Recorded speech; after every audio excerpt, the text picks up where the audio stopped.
Hi, it's Dr. Greg Jantz. Here we are, nutrition and depression. Over 40 years ago, when the center, a place of hope, began, we began with a pillar in our care, in our treatment of nutrition. We've always had a nutritionist, a dietitian on our team, because we began to notice that with mental health issues, and particularly depression and anxiety, there is always a correlation by what I put in my mouth and how I feel. The depressed person that goes home and eats that half gallon of ice cream after a tough day at work and becomes more depressed. The person that has the candy bars hid throughout their office or wherever they're hiding them. You find that when we're depressed, we like to migrate towards sweets. That's right, we go towards the sweet food. When you're depressed, sweets are smoothing. You might have noticed that sometimes when you're really angry or frustrated, there's nothing like a bag of chips, something crunchy.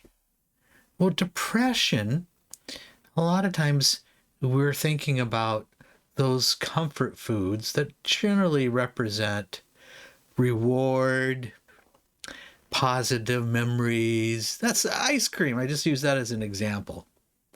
Candy, so often when you maybe were a kid and you fell down, scratched your knee, you got a Band-Aid and a piece of candy.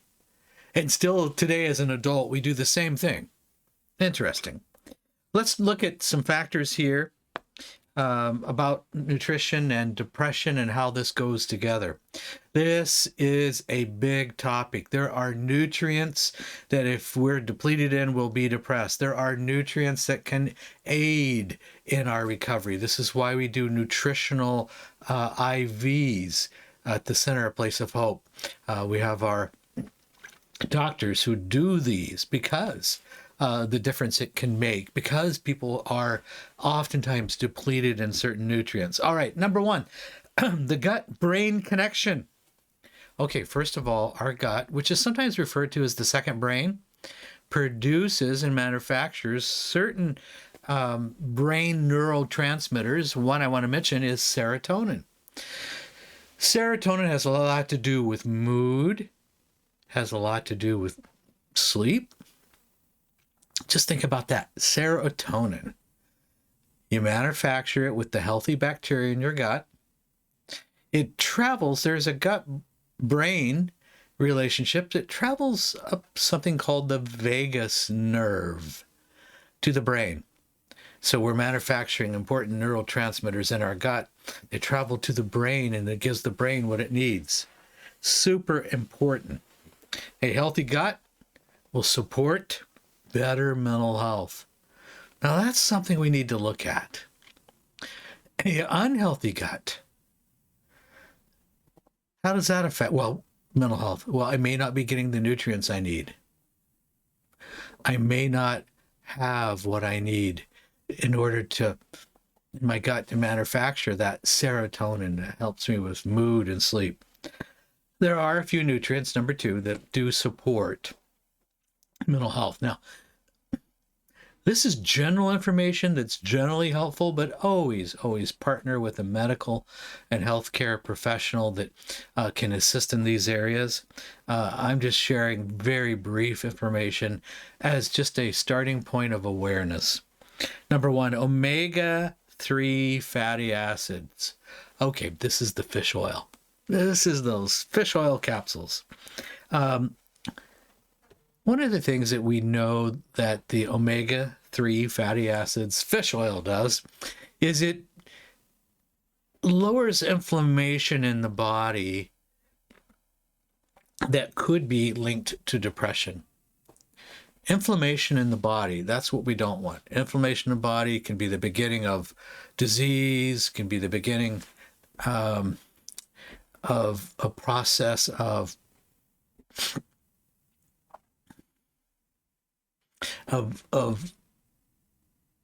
breakdown. And what I'm meaning is, if I have inflammation, it's the beginning of a breakdown of a system And that breakdown of the system leads to other issues in my body that can lead to disease. So just think of, a lot of times we look at inflammation untreated creates a whole series of reactions in the body that ultimately will produce a disease condition. Now, a lot to be said about the inflammation, even brain inflammation. We want to just be aware that fish oil, omega-3s, helps with that inflammation. Number 2, B vitamins. The B complex supports brain function and emotional stability. When you think of the B vitamins, think of nervous system.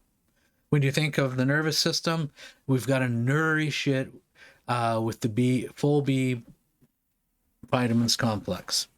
2 other minerals to be aware of that relate back to potentially for depression is magnesium and zinc. Well, magnesium and zinc have a lot to do with mood and anxiety. Magnesium is a calmer. Magnesium, a lot of times, will be put in a nutritional IV as just a calming the system.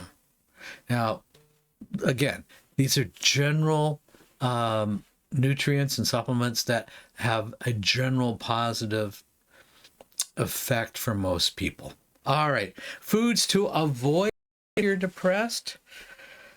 Well, I've already given away one of them. That's that ice cream. Okay, refined sugars, processed foods. Really what happens, it causes an energy crash and can really worsen our depression.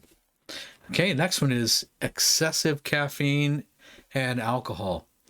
Caffeine, I'd be very careful with. I see folks that come in to see us and they're doing 10, 12 cups of caffeine a day, and that's gonna hurt. It's gonna have a reverse effect. It's gonna deplete those B vitamins as well. Caffeine generally leaches out certain nutrients in high amounts, such as the B vitamins. Alcohol, I wouldn't touch alcohol at all with depression. Wouldn't. Alcohol disturbs sleep cycles. Alcohol affects gut health. So alcohol is not a good choice, period. All right, how does diet affect mood?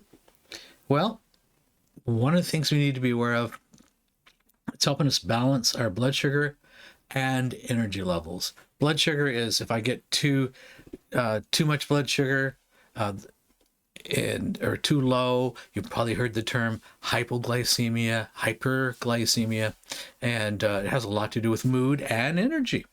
So, all right, I want to mention hydration, water, and making sure that I'm getting my water each and every day and plenty of it. The hydration, water improves mood, water improves blood pressure. Water has so many benefits, but we tend, when we're depressed, to go towards the stimulant drinks, the caffeine. Get back. In between a cup of coffee, have the water. All right. Just as you think about what a balanced meal means. Now, I know for many that's confusing, but have protein in the morning, have protein, generally 5-6 ounces of protein per meal. So important when we have depression. Do your whole grains. Always, we know about leafy vegetables. It's all the things you feel like not eating when you're depressed. And, even like for snacking, I put down nuts, fruit, yogurt. You're going to crave sugar. Satisfy that with, for example, eating a handful of nuts. All right. Now, consistency, of course, is important. This is hard when you're depressed. Let's just say it. Hard when you're depressed to be consistent. One of the things that we can do is have accountability and start with a journal. Log everything that's going in your mouth. Log your nutrition. Log your activity. And say, I'm going to do this for 30 days. Log your sleep. What time I got to sleep. How much sleep did I have? How many hours of sleep? How did I feel the next day? Keep that 30-day journal. If after 30 days, man, I am not doing well, I'm not changing my nutrition, I need help, that's a good indication. I need help. And so during this process, one of the things that we want to do is gather more information. So go to the website, aplaceofhope.com, go to the tab that says test, take the depression test, get some feedback, get some more information. But nutrition and depression really go hand in hand. And we find when people begin to do some things here at the Center of Place of Hope, things do start to happen. You start, first of all, feel better physically, have more energy. Then it's easier to go ahead and do some of the other things you need to do. There is hope.